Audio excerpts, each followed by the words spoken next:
Hello and welcome to my video on improving the prime number theorem. For a bit of history, I stumbled across this equation recently. For those of you that watched my series on using the golden ratio to predict primes, you would have seen the process in which I came across this. But yeah, and I told my audience to play around with this equation, fiddle with these numbers and see what we can come up with. Unfortunately, only about 17 people watched that video, and 8 of them were my views probably, so I don't think anyone did. But it's all right because I seem to have found what the perfect numbers here are. And unfortunately, it doesn't involve the golden ratio, which is kind of a letdown. Who wouldn't want to, combine the golden ratio with primes? So that's a bit of a letdown.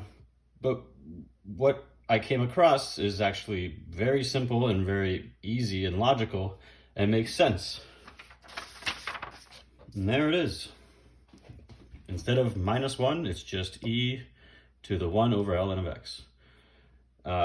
In fact, it's so simple I don't understand why I have never seen this before or why it's not a thing.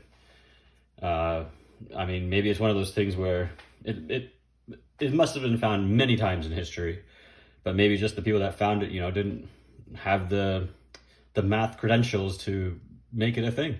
They're just, regular math enthusiasts that do this stuff on their free time. So yeah, there's the equation. Beautiful, simple.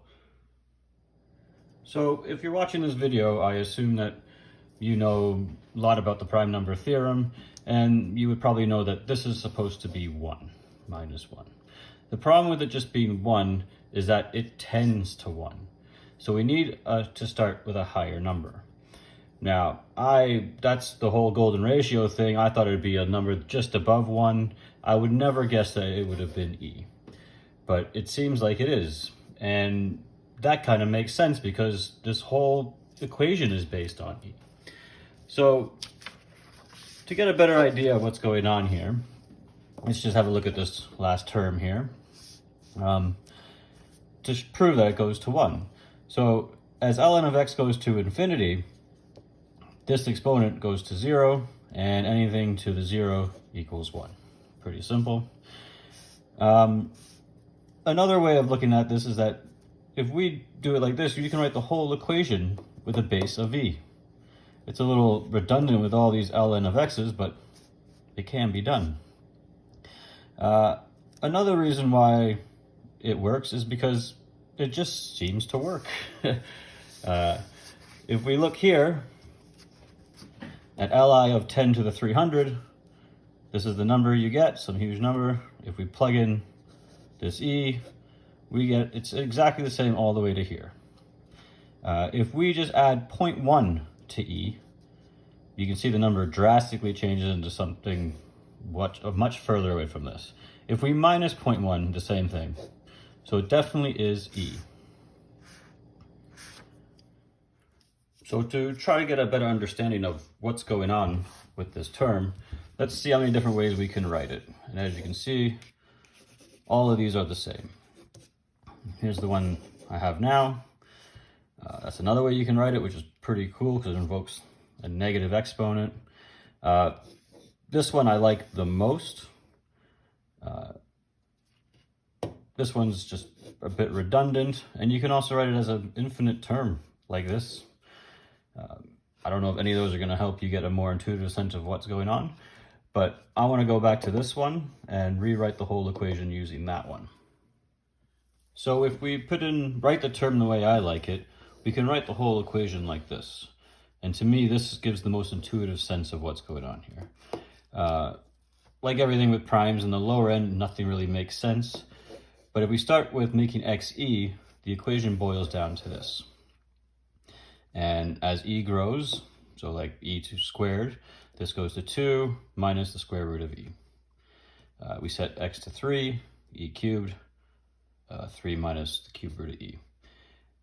To me, this shows that in order to get the amount of primes under this number, we need to combine 1 to infinity here minus e to 1, which is another infinity in itself. So for you doubters out there, let me give you some examples of how great this equation works. At Li of 10 to the 100, you get this answer.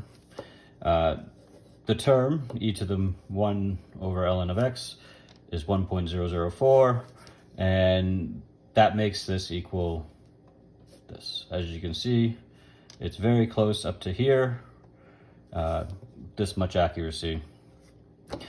Just -1 is an answer way different, not close, it changes right here.